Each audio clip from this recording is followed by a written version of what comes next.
À la base, moi, donc, je suis originaire d'un petit village qui est pas très entre Rennes et Saint-Malo, donc qui est très rural et agricole aussi, quoi. Et, euh, et donc voilà, du coup, j'avais depuis que j'étais gamin, toujours des mises en scène, j'aimais toujours replacer les éléments du patrimoine mobilier rural et agricole et un peu le détourner à la fois dans son usage que dans sa géographie, quoi. Et du coup, j'avais contacté les Tombées de la Nuit parce que j'avais fait, je venais de finir mes études et j'avais loué une vitrine en vente et je me suis dit que j'allais en faire une galerie éphémère en fait. Du coup, j'ai mis une table de ping-pong dans une vitrine et on a joué 18 heures en 3 jours avec tout le temps le même geste en coup droit et costumé en catcheur mexicain.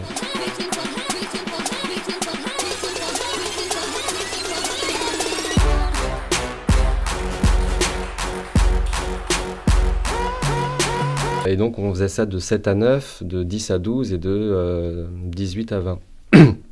Ce qui veut dire que les gens qui allaient au taf le matin, donc c'était en hiver en plus, les gens qui allaient au travail le matin voyaient dans une vitrine qui était inhabitée, inactive depuis 2 ans ou 3 ans, un matin, voient 2 catcheurs mexicains en train de jouer au ping-pong. Ils rentrent le midi chez eux, on est toujours en train de jouer, et le soir, quand ils rentrent chez eux, on est encore là, quoi. Pendant 3 jours, après terminé, on a tout rangé, installé, et hop, la vitrine est redevenue vide. C'était un, entre un leurre et quelque chose d'éphémère, quoi. On leur tend une perche, et puis après, voilà. Et donc, il y a des gens aussi qui comprennent pas du tout ça, en fait. Lorsqu'il décide de faire sa performance, ça s'appelait Aller-Retour, qui fait se rencontrer le sport, l'univers de la lucha libre, le catch mexicain, dans une performance qui dure 6 heures avec le geste d'entraînement des pongistes dans une salle d'attente vitrée de la gare de Rennes un jour de départ en vacances, alors que la gare elle est blindée de monde. Voilà, c'est un moment, comment une image complètement improbable, qui a un côté aussi assez drôle, mais voilà, on n'est pas sur du politique, on est sur des endroits de friction, sur des endroits de cohabitation pas complètement clairs au départ. Mais après, c'était vraiment cette notion de répétition aussi. Et du coup, cette répétition, elle est un peu comme dans le va-et-vient, le quotidien aussi, routinier des gens, en fait.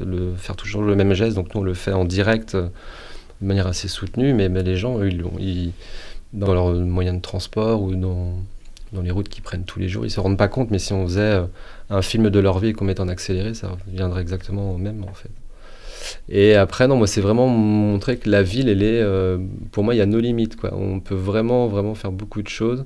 Et je pense que si on se fait plaisir, on fait vraiment plaisir aux autres, en fait. Lui, il est rennais, mais on s'est connus via un projet qu'il avait fait et qui en fait était, alors il a une démarche, il vient plutôt de l'architecture, mais aussi une démarche de plasticien, enfin un peu, on sait finalement pas trop où il est, et c'est très bien d'ailleurs, on a du mal à le mettre dans une case. Et puis ces propositions m'avaient questionné, on s'est rencontrés, et puis c'est là qu'on a commencé notre parcours. Enfin, c'est aussi des rencontres humaines, hein. Je suis pas simplement que sur le dossier. Voilà, c'est quelqu'un. On adore parler de foot ensemble. C'est quelqu'un qui est un fan de sport.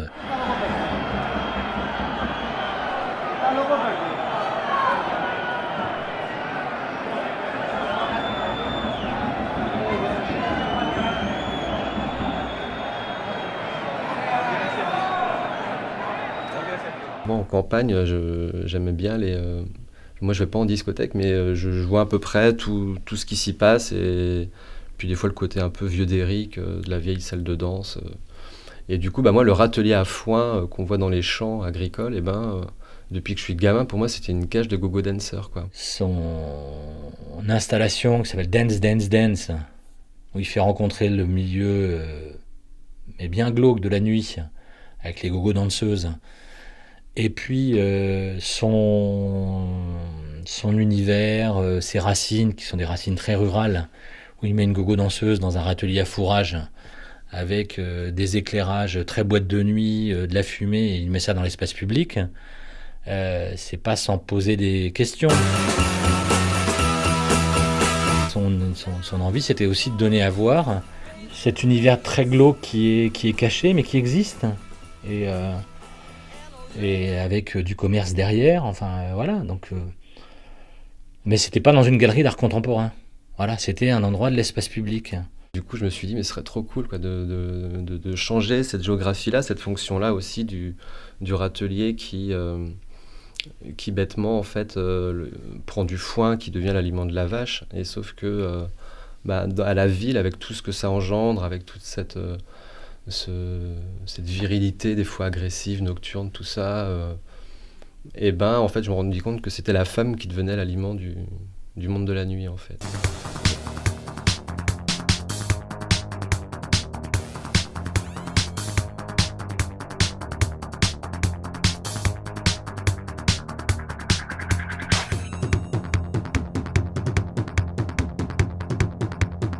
Enfin, c'était vraiment la discothèque dans l'espace public, quoi. Et du coup, pareil, on le mettait de 5 à 7 le matin et le soir après aussi, quoi. Donc les gens, ils se levaient le matin, ils ouvraient leurs volets et ils voyaient une go-go danseuse en train de danser dans un râtelier à foin. Qu'est-ce que c'est que ce truc? Il y a une dame qui vient nous voir à 16h, elle me fait oui, qu'est-ce que vous faites là? Parce que ma mère, elle a l'Alzheimer et là, elle délire complètement. Elle a vu une stripteaseuse ce matin à 5h30 quand elle a ouvert les volets. Non, elle a pas menti votre mère en fait. Il y avait vraiment une stripteaseuse dans le râtelier à foin. Et ça, c'était le premier projet. On avait fait ça, Square Hyacinthe Lorette, en bas des remparts, près de la place de Bretagne. Mais pour moi, ce projet-là, il prenait son sens quand on se mettait à 300 mètres du truc, quoi.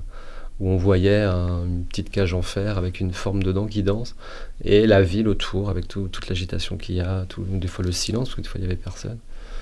Et moi, c'est ça que j'aimais bien. Il m'a ensuite parlé de son projet architectural SonarWorks, qui est cette partition musicale qui peut être générée par un tracé de ville, que je trouvais vraiment passionnant. Et en même temps, avec au début toujours une difficulté de restitution. Et l'idée, elle est là, mais comment est-ce qu'on la donne à voir? Donc là, j'étais au tout début, et en fait, c'était de mettre en musique les villes. En gros, c'était ça, quoi.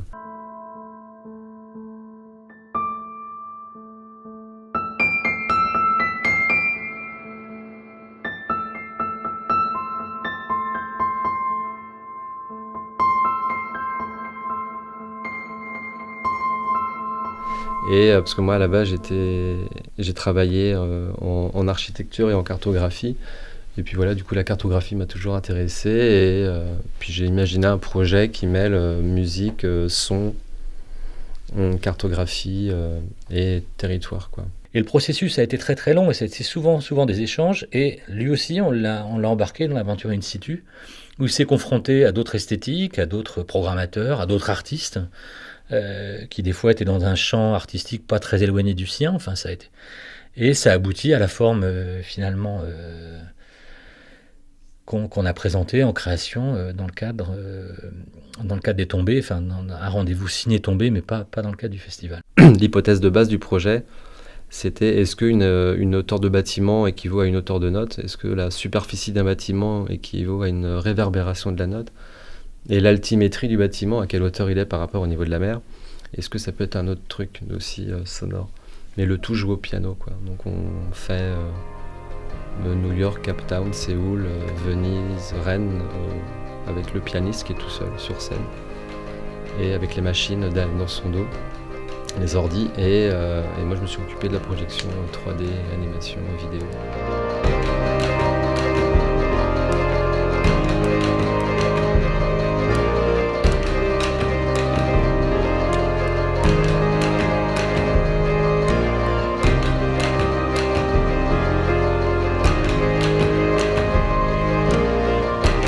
C'est très subjectif de savoir comment le public l'a perçu. En tout cas, il y avait des gens, alors soit pendant la musique, il y a une dimension un petit peu cognitive aussi, quoi. C'est que au bout du compte, la carte derrière, si elle n'existe pas, on peut fermer les yeux, on écoute, et moi c'était ça qui était intéressant dans ce projet-là, c'est qu'une carte normalement c'est fait pour être vue.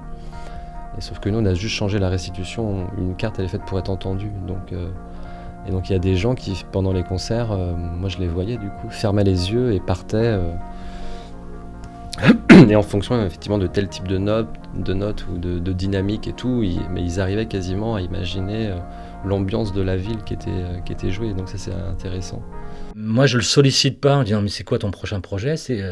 Voilà, il me dit bah, l'histoire des avions, c'est un truc voilà dont il m'a parlé il y a 2 ans et demi, qui avait une forme complètement différente. Et puis, au fur et à mesure des discussions, bah, voilà, la forme, on commence à l'avoir et c'est peut-être le moment de se lancer. Donc, ça se fait de cette manière-là. C'est un projet qui... donc là, je mets pas l'architecture en musique, mais je vais mettre le ciel en musique. Et voilà, donc toujours dans cette idée de voir la ville, de regarder la ville différemment. Je parlais d'horizon tout à l'heure, des choses comme ça. Et ben là, je vais mettre les avions en musique. Parce que quand je suis à Rennes, du coup, je me rends compte que l'avion qui traverse la place de la mairie, on va dire du Tabor jusqu'aux horizons, s'il va dans ce sens-là, c'est qu'il va traverser l'Atlantique. Et donc, voir le Francfort-Bogota passer tous les samedis midi, ben moi, je voyage en restant à terre, quoi. Et sauf qu'au bout du compte, sur une carte, on est exactement au même endroit, au même moment. Il y a juste 10 km qui nous séparent. Et du coup, pareil, en fonction des heures et les week-ends, tous les avions qui vont au nord, on sait que c'est les avions qui vont à Londres, généralement, ou en Écosse. Et donc là, on va faire un peu une ambiance de braderie, de fête de quinzaine commerciale. Les haut-parleurs de la braderie, du coup, on les garderait. Et moi, je crois que je serais sur le balcon de l'opéra, un truc comme ça, en train de regarder ce qui se passe dans le ciel. S'il n'y a pas d'avion, il n'y a pas de musique. S'il y a un avion, bah, il y aura la musique en correspondance, quoi. Du coup, je suis tout le temps la tête en l'air. Et je regarde et je suis surpris que tous les samedis soirs, il y a le New York-Tel Aviv à 22h qui passe au-dessus de moi. Et je me dis, putain, mais j'ai envie de rentrer en lien avec eux, en fait. C'est quand même fou et beau de cette récurrence aussi, ces flux aériens.